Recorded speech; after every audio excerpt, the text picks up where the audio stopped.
So have you ever been to a really creepy small town? Maybe you were on a road trip, driving through Midwest America or even cozy New England, and you came to this town, walked those quiet, desolate streets, and just felt something was off, and your imagination just starts to wander. Maybe everyone in the town is involved in a cult, or maybe there's some town conspiracy against me, or maybe they executed a witch 400 years ago and now the town is cursed. Well, whether you've experienced any of that in real life or not, I absolutely love atmospheric, small town, creepy horror movies. So today I'm going to talk to you about my top 10 movies that fit that category. Welcome to the Cobwebs channel, everyone. My name is Daniel, and this video was actually inspired by my buddy Chase over at the AVA Pop Culture YouTube channel. He recently put out a video on his top 10 creepy small town horror movies, and I got so excited about that video, I just wanted to make my own version. So my list is not going to include any of the movies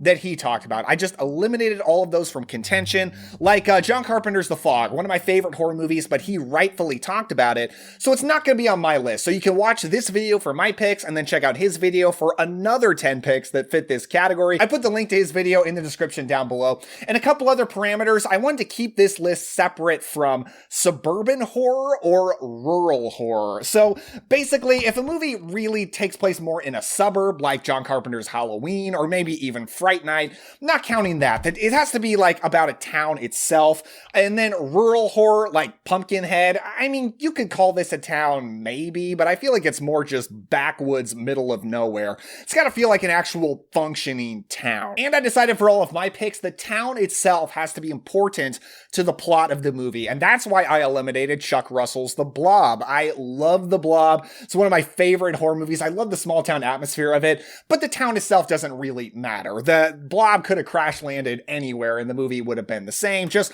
possibly with less cool atmosphere. So for my number 10, we're going to Point Dune, a remote coastal town in Northern California, for Messiah of Evil from 1973. This movie is about a young woman who comes to a small town to try to find her father. Her father has gone missing, and she's been able to find some records of some kind of terrible thing that seems to have happened to him in this town. She goes there, tries to look for him, and there she encounters a hippie threesome of people that she kind of gets wrapped up into, and a lot of really creepiness in this town. Now, Messiah of Evil is not one of my favorite movies, but when I thought about creepy small town movies, this is literally the first movie I thought of, because holy cow, talk about a creeping dread atmospheric horror experience that takes place like in the creepiest town you can possibly imagine. I find this movie to be very Lovecraftian, even though it technically isn't based on anything from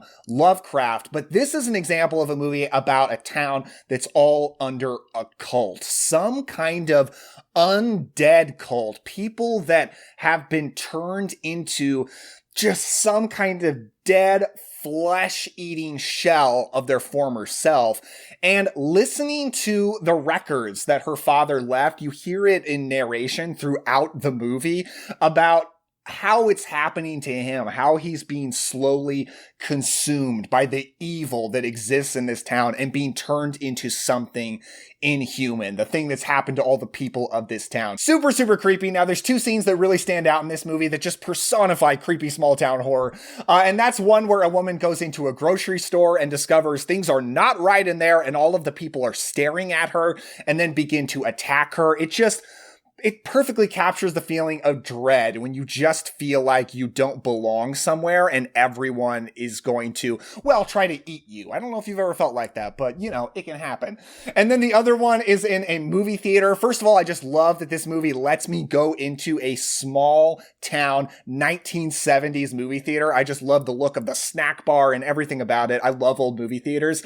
But then this girl is sitting alone in the theater, and one by one, more and more of the townsfolk come in and sit behind her, and just sitting there with her and with a static long wide shot, watching her sit there while more and more people crowd around her. Again, talk about creeping dread. Few movies handle that better than this movie. Now, I don't completely love this movie because even though I tend to really like slow burn horror, 70s horror, this one is sometimes even a little slow for me, and I'm not really emotionally invested in any of the characters in this movie, but the emotion it elicits the most in me is the word I keep saying over and over again, dread and creepiness. Is creepiness an emotion? Now for number 9, we're staying in a small coastal town in Northern California for Village of the Damned from 1995. Now this movie takes place in a very idyllic small town on the coast with farming around. It's just a really beautiful place if you enjoy the coziness that small town America can be. But an absolutely bizarre occurrence happens where everyone in the town passes out for a while.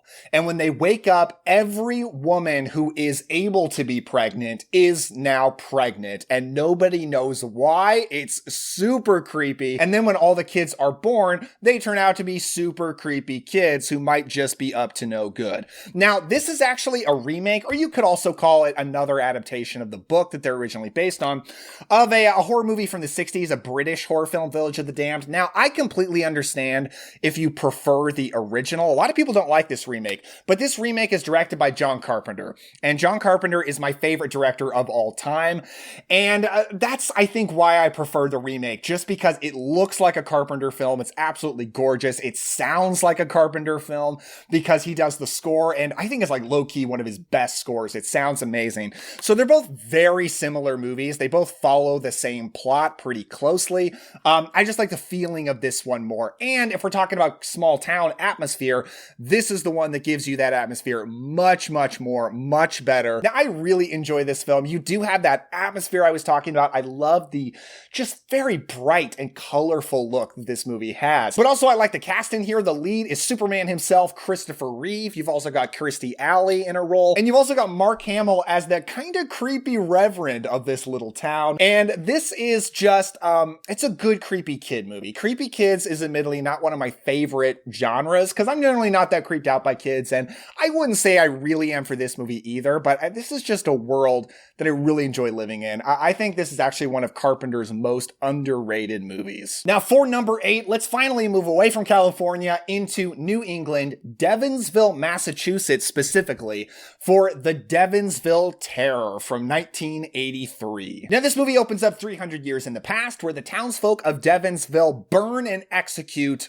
a witch. Now, it turns out she actually was a witch, but not a bad witch, and the people of this town are pretty darn evil, and she does put a curse on the town. Moving ahead to present day in the early 1980s, this is about a few women who move to this town and are met by the very conservative and judgmental men that run this town, who don't approve of these women who are more independent, and also don't approve that they don't succumb to these guys' creepy sexual advances. So I first saw this movie when I picked up this absolutely beautiful Vinegar Syndrome Blu-ray and was blown away by it. I think it's fantastic. I mean, first of all, it's got a really, really good New England, very rural, small town atmosphere that is beautiful and cozy for a person like me who just really loves that atmosphere, but is also kind of run down and creepy. And the creepiness of this movie really comes from the men of this town, who are, well, creeps. I was really impressed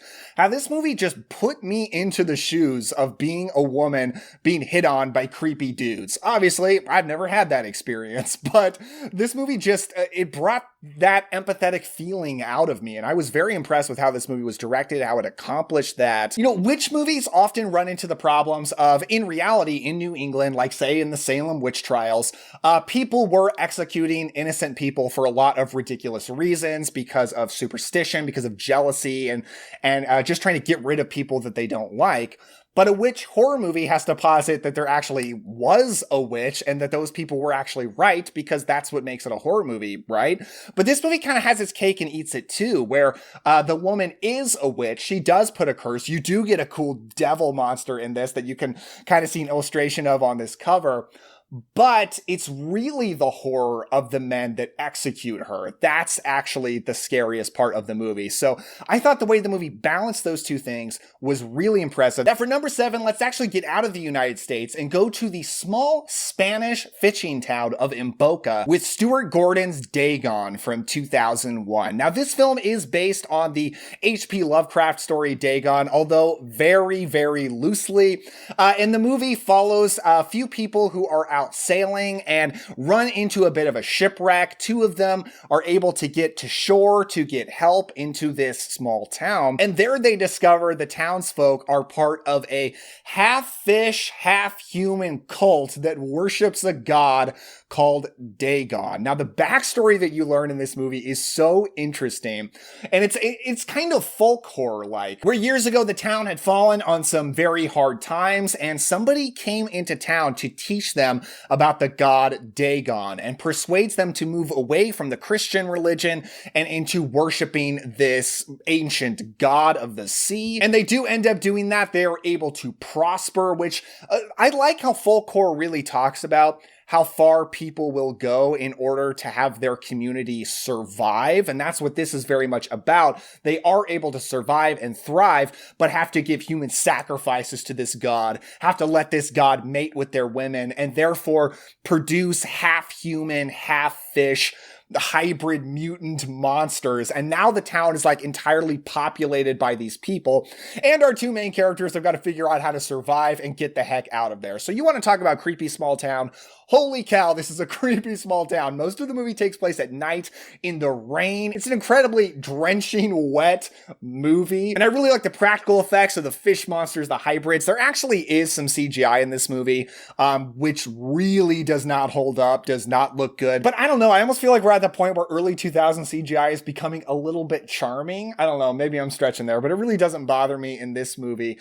And then you just get some wild twists and turns with what the main character's role is with this cult, with this god, with this like kind of mermaid-like woman that's there that's trying to seduce him. I'm a huge fan of Stuart Gordon with his Lovecraft movies, and this is a movie that really just gives me those Lovecraft feels more than most. For number 6, let's go back to New England with The City of the Dead from 1960. So this takes place in Whitewood, Massachusetts, where years ago, the people there executed a witch. Yes, this happens a lot in creepy small town movies. Burn, witch, burn, witch, burn, burn, burn. But it turns out she actually was a super evil witch with a pact with the devil. We then cut to present day with a young woman who is taking a class on the history of witchcraft taught by none other than Christopher Lee. I want to take a class on witchcraft taught by Christopher Lee. That just sounds like a great time. But she tells him that in order to write her term paper or her thesis, something like that, she wants to travel to Whitewood, Massachusetts and learn about the history of witchcraft there from the actual people and from the records there. So she goes there and discovers a super creepy small town. I love how this town is portrayed in this movie. It's almost like the entire town is one big graveyard. Like, it is just fog everywhere. It's extremely atmospheric. Everything in the town is like a combination between run down and just super cozy, spooky time vibes that I just absolutely adore. There's so much great dialogue around this town. Like, somebody that she asked for directions saying, "Oh, good Christian folk don't go to Whitewood." And then when she gets there, somebody tells her evil has triumphed over good in this town. There's just so much dialogue talking about the cursed nature, the creepiness of this town and how no one should go there. The vibes are immaculate is what I'm saying. And then especially for a movie that is so old, from 1960 in black and white, it is just drenched in the occult. This is just a movie that is so full of devilry and witchcraft. And if you just enjoy those kind of super spooky, gothic, folk horror-like atmosphere and themes, you gotta see this movie. Also known by the much less cool title, Horror Hotel, but I always call it City of the Dead, way better. Next up, let's go to the American state that belongs to Mr. Stephen King. That is, of course, Maine. Specifically, we're going to Tarker's Mill with Silver Bullet from 1985. So Silver Bullet is about a kid who lives in this small town who's actually in a wheelchair and starts to discover that there is a werewolf on the loose of this town. And even though he's a handicapped kid, just in a wheelchair and just a little kid, he decides to investigate and take down this werewolf. Okay, so this movie is based on Stephen King's story, The Cycle of the Werewolf, and it's one of my favorite werewolf movies of all time. I love Corey Haim as our main character in this. He's just so likable and sympathetic. Obviously, you sympathize with him right away because he's in a wheelchair, but his uncle, played by Gary Busey, who's also a fantastic character in this movie, makes him this like almost motorcycle-like wheelchair that he zooms around the town in. You know, only in a small town in the 1980s could a kid just zoom around in this all over town without parental supervision. I really like that Stephen King makes this really idyllic, and it feels like a place that you want to go, but also doesn't shy away from the darkness that can be in small towns. And there's definitely some dark stuff going on. This is not a Hallmark town by any means, not even just the werewolf, but with like kids' parents being terrible, and with a woman who gets pregnant and is faces some terrible things because of that. And then just the way the werewolf attacks people and who it attacks. I mean, it is mean. This is a mean and violent werewolf movie, even though it's about a child. So it's a little bit of a whodunit on who the werewolf is, but you might be asking, why is the town really significant to the story of this? I think it's because of the way the town bands together to try to stop this werewolf. You got hunting parties going out. You see town halls where they're discussing what they're going to do about this. You've got the father of a kid who was killed by this werewolf screaming about how the town needs to inflict private justice, and the sheriff's trying to stop them. He's like the symbol of common sense, but no one will listen to him. And so I think all of those small town themes just really make this movie fit very well for this list. And then also on atmosphere alone, it's definitely one of my favorite movies for the topic. All right, let's move south just a little bit to Mill Valley, Pennsylvania for Scary Stories to Tell in the Dark from 2019. So this movie is about a group of kids in the 1960s who go trick-or-treating and come up to the local haunted house, the house where something creepy happened and nobody will go there. Well, they decide to go in there and discover a book of scary stories written by Sarah Bellows. Sarah Bellows was the daughter of an affluent family in this town who was accused of witchcraft when a bunch of children started dying off in the town. She's now deceased, but the kids start to suspect that she might be haunting them through these scary stories, making each story come to life. So this movie is based on the very popular run of books, the Scary Stories to Tell in the Dark, children's books. I guess they are technically children's books, but there's some really creepy stories in those books. And the movie kind of creates that overarching story as an excuse to give you recreations of scary stories. Now, I really like this movie. I like this group of kids. I care about them. And the movie is, while PG-13, just a little darker and meaner and more willing to kill people off than most gateway horror films like this would normally be. It's definitely got a lot of creepy stuff in the stories that you get through the movie, but man, the small town atmosphere is just off the charts great. I mean, you've got a cornfield where a scarecrow comes to life and kills somebody. You've got a drive-in movie theater where they're watching Night of the Living Dead. I mean, I love any movie that's got a scene at a drive-in theater, and this is probably one of my favorites. Like I said, it's got that creepy house that nobody wants to go to in the town. You've got trick-or-treating, there is just an endless amount of atmospheric, cozy, Halloween, autumnal, small town kind of stuff that I just love to see in movies. And the town is significant because the town is cursed because of what it did to this girl, Sarah Bellows, who may or may not be a witch. So if you didn't watch this because it's a new horror movie, it's PG-13, it seems like it's geared toward kids, I highly recommend disregarding all of those preconceived notions and checking this movie out. Next up, we're staying in New England, specifically going to a town that cannot be found on any map, and that is Hobbs End, New Hampshire, with In the Mouth of Madness from 1994. So this movie is about an insurance investigator who is hired to try to find a missing writer, specifically the most popular writer of horror stories in the country. For this assignment, he ends up putting together clues found in his books to lead him to a secret town called Hobbs End, and there he discovers some super creepy stuff. Okay, so this is a John Carpenter movie. Yes, John Carpenter's showing up twice on this list. My favorite director, and he is just so incredible at small town horror. He's done it so many times. He's nailed it so many times. And In the Mouth of Madness is one of my favorites of his movies. Now, this is another Lovecraftian film, technically not really based on anything Lovecraft, but based on so many ideas and themes and just feelings of Lovecraft. And I think he does it so well. I love Sam Neill in this lead role. And this town, Hobbs End, which is actually named after the train station from Quatermass and the Pit, which is definitely a movie that's had a lot of influence on John Carpenter's career. It's a Hammer movie. I highly recommend checking it out, especially if you're a John Carpenter fan. But this is a great small town horror movie because this is a town where horror novels come to life. So many of the scary stories in this author named Sutter Kane, a fictional author who's, not so subtly based on Stephen King, Sutter Kane. You can forget about Stephen King. Kane outsells them all. In this town, so many of his ideas from his books come to life. It's really creepy, and you've got a lot of really cool monster effects.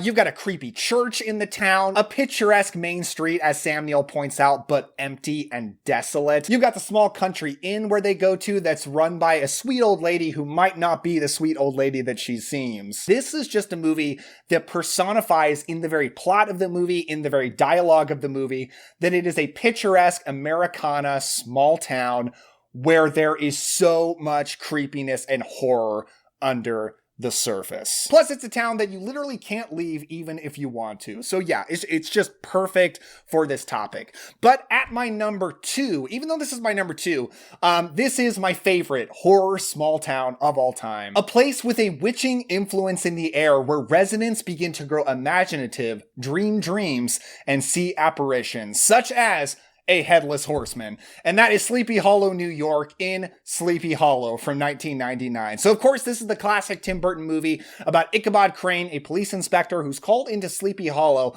to solve a string of murders, or more specifically, beheadings. And it all turns out to be done by a headless horseman. So yes, this is based on the Washington Irving story, The Legend of Sleepy Hollow. I absolutely love that story, and I love the Disney version of it as well. You might as well just throw that in as a tie with this, but I really love this Tim Burton adaptation, even though it's very, very different from the original story. I think it stretches that short little story into a feature-length film very, very well. It makes great choices to make that happen without making it boring. I love Johnny Depp and Christina Ricci in their roles. The movie is such an homage to Hammer films, even including several actors from Hammer, like Christopher Lee, like Michael Gough. It's so good. And then the Headless Horseman is awesome in this movie. Christopher Walken plays him in the flashbacks to when he had a head. But then when he shows up, I mean, the Headless Horseman is the coolest ghost of all time. There is no image that I like better in all of Halloween imagery than the Headless Horseman riding up on a horse holding a flaming jack-o'-lantern. Oh my God. That is just horror imagery as good as it gets. And then I love the town of Sleepy Hollow. I love the way Washington Irving describes it, which I was kind of quoting a little bit at the beginning of talking about this movie. And then I just love the way it's portrayed in the Disney version. And in this version, it's very dark and foggy and creepy with crooked, jagged trees in the forest surrounding a small colonial farming village. God, I just love it so much. So Sleepy Hollow is an awesome movie, and very happy to have this 4K Steelbook. It's very, very cool. But at number 1 is the movie that would be my number 1 no matter what restrictions I put on myself for this list. A movie that takes place in a small town on a Scottish island called Summer Isle. This is The Wicker Man from 1973. So The Wicker Man is, well, actually kind of like Sleepy Hollow, is about a police inspector who comes to this small little village. But here he's there to investigate the disappearance of a young girl and to try to figure out what happened to her. And along the way, he's also trying to figure out what is going on with the strange and unusual group of people that populate this island, all led by Christopher Lee. Yeah, I just realized this is the 3rd movie on this list with Christopher Lee, and that's just awesome. And this is actually the movie that he considered the best movie he ever made, and it's hard to argue with him. This is the ultimate folk horror film. And the first time I watched this movie, I don't think I totally got it. I was like, okay, that was good. That was an awesome ending, but I'm not sure about it. And then I watched it again, and I became obsessed with it. I do think it's the best folk horror movie ever, one of the greatest horror films of the 70s. This is a movie that is so much about that idea that I was talking about earlier of what people will do when their very survival and the survival of their community is at stake. And this is about a pagan community, a pagan cult that will sacrifice people to their gods in order to have a bountiful harvest, what people will do in order to survive, what lengths they will go to. But the movie is so interesting because this character, this police inspector, he doesn't really come across like a just straight up easy good guy, the guy you obviously root for, because he's kind of annoying, he's kind of obnoxious, he's way overly judgmental to this pagan community, even before he has good reason to be judgmental of them, as he would get later in the movie. And you don't feel like totally on his side all the time.